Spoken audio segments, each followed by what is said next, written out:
सुभाष उद्यान में 35 अरब राम नाम परिक्रमा की पूर्णाहुति पर आयोजित महाआरती में मुख्य अतिथि विश्व हिंदू परिषद के राष्ट्रीय अध्यक्ष डॉक्टर प्रवीण तोगड़िया, राम स्नेही संप्रदाय शाहपुरा के आचार्य रामदयाल जी महाराज के सानिध्य में समूचा शहर उमड़ पड़ा।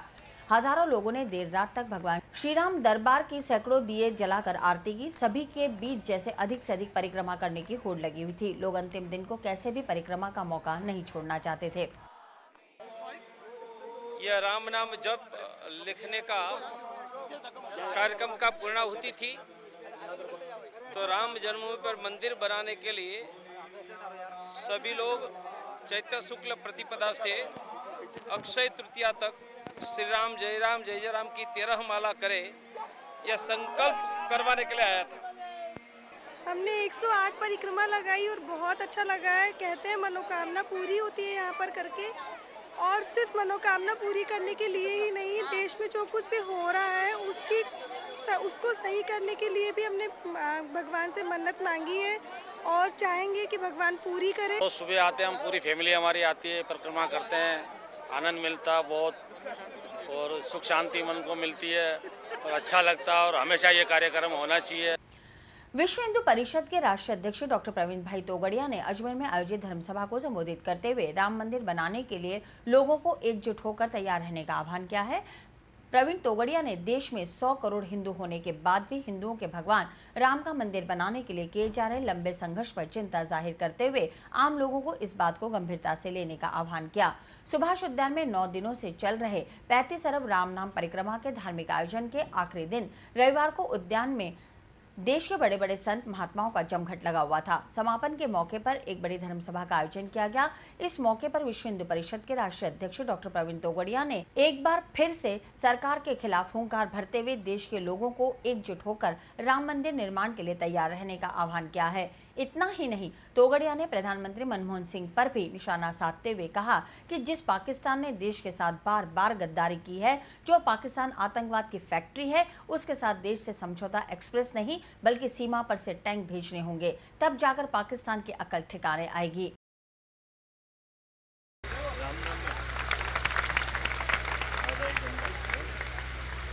भारत भूमि में भगवान राम का मंदिर बनाने के लिए हमें संघर्ष करना पड़ेगा और अयोध्या में भगवान राम का मंदिर नहीं बनेगा तो क्या अरबस्तान में बनेगा, ईरान में बनेगा, तुर्कस्तान में बनेगा? और सोचो, कल मक्का में जाकर कोई शिव मंदिर बनाने की बात करे तो क्या होगा? उनका अरबस्तान में सर काट लिया जाएगा। वहीं सुभाष उद्यान में धर्मसभा को संबोधित करते हुए अंतर्राष्ट्रीय राम स्नेही संप्रदाय के जगत गुरु संत रामदयाल जी महाराज ने भी वर्तमान में चल रहे सबसे विवादित मुद्दे पर बोलते हुए कहा कि केंद्र सरकार द्वारा यौन संबंधों की उम्र को कम करने की साजिश देश के हिंदुओं की भावनाओं को भड़काने के अलावा देश की संस्कृति को तोड़ना है और कुछ नहीं। वहीं अजमेर में हुए इस विशाल सत्संगम में राम चिंतन के साथ साथ राष्ट्र चिंतन करने का आह्वान संतों द्वारा किया गया। केंद्रीय कॉर्पोरेट मंत्री सचिन पायलट ने कहा कि आराध्य देव भगवान झूलेलाल ने सबको साथ मिलकर चलना सिखाया है और ये उनके संस्कार रहे हैं। पायलट रविवार को वैशाली नगर में पूज्य लाल साहब मंदिर सेवा ट्रस्ट और अजमेर सिंधी सेंट्रल महासमिति के तत्वावधान में आयोजित भगवान झूलेलाल के डाक टिकट विमोचन समारोह को संबोधित कर रहे थे। उन्होंने कहा कि सिंधी इतिहास है, संस्कार है, अपनी मेहनत कश खुशमिजाज प्रकृति से देश के विकास को नई धारा दी है और वजूद बनाए रखकर देशभक्ति का परिचय भी दिया है। पायलट ने भारत को 21वीं शताब्दी की चुनौतियों को स्वीकार कर विश्व में अपना गौरव स्थापित करने के लिए जन जन से सहयोग की अपेक्षा का आह्वान भी किया। उन्होंने कहा कि भगवान झूलेलाल पर डाक टिकट जारी करने में उनका मन और श्रद्धा थी, जिसका परिणाम उन्हें असीमित खुशी के रूप में मिला है। समारोह में सचिन पायलट ने भगवान झूलेलाल पर 5 रुपए मूल्य के डाक टिकट का विमोचन किया और सीडी और कैलेंडर का लोकार्पण भी किया। केंद्रीय मंत्री का पूज्य लाल साहब मंदिर सेवा ट्रस्ट और अजमेर सिंधी सेंट्रल महासमिति के पदाधिकारियों और विभिन्न सिंधी समाज सेवी संस्थाओं द्वारा विशाल मालाओं से भव्य अभिनंदन किया गया। अजमेरनामा वेब पोर्टल के संचालक गिरधर तेजवानी ने पायलट को साफा पहनाकर उनका अभिनंदन किया। पायलट ने झूलेलाल के वंशज सूर्यवंशी ठाकुर साईं ओमलाल से आशीर्वाद लिया और उनका सम्मान किया।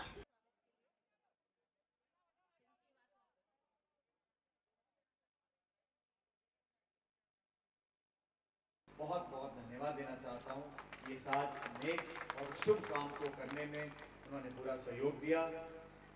जैसा पूर्व वक्ता बता रहे थे, जब से भारत आज़ाद हुआ है तब से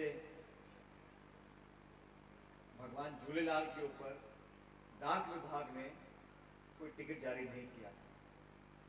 जब मैं यहाँ से सांसद चुनकर गया 3.5 साल पहले, तो मेरे मन में ख्वाहिश थी कि ऐसे क्या काम हम लोग कर सकते हैं सरकार के माध्यम से, व्यक्तिगत रूप से, कि यहाँ के लोगों को, समाज को, हर एक समाज के लोगों को, हर तबके के, हर धर्म जाति बिरादरी के लोगों को लगे कि सरकार उनकी जो एक्सपेक्टेशंस हैं, जो आकांक्षाएं हैं, उनको जानती और समझती है। और साथियों, मेरे लिए व्यक्तिगत रूप से ये बहुत सौभाग्य की बात है, क्योंकि संचार मंत्रालय में मंत्री मुझसे पहले भी हुए, आज भी हैं और मेरे बाद भी होंगे। लेकिन ये ऊपर वाले की कृपा है कि झूलेलाल जी की डाक टिकट को स्वीकृति देने में मेरी कलम की शाई लग चुकी। ये मेरे लिए व्यक्तिगत रूप से, एक मंत्री और सांसद तो खैर हैं, लेकिन व्यक्तिगत रूप से मेरे लिए जीवन में बहुत बड़ा एक आशीर्वाद है, एक सुकून का विषय है कि मुझे इस नेक काम को करने का मौका मिला। मेरा मन था, लोगों की इच्छा थी, और मुझे खुशी है कि आज थोड़ा समय जरूर लगा इसके अंदर। जैसा कि आप जानते हैं, भारतवर्ष में जब डाक टिकट की स्वीकृति होती है, स्वीकृति होने के बाद और छपने में, मुंबई में एक वो प्रिंटिंग की मिंट है जहाँ वो छपता है, तो क्रमवार तरीके से इस कार्यक्रम को करते हैं।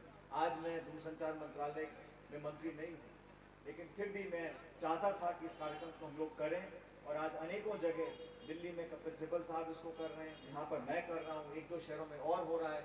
और ये आप लोगों के लिए बड़ी गौरव की बात है कि झूलेलाल जी की डाक टिकट पूरे देश भर में कई जगह पर एक साथ हम लोग यहाँ पर उसका विमोचन और उसको प्रस्तुत कर रहे हैं।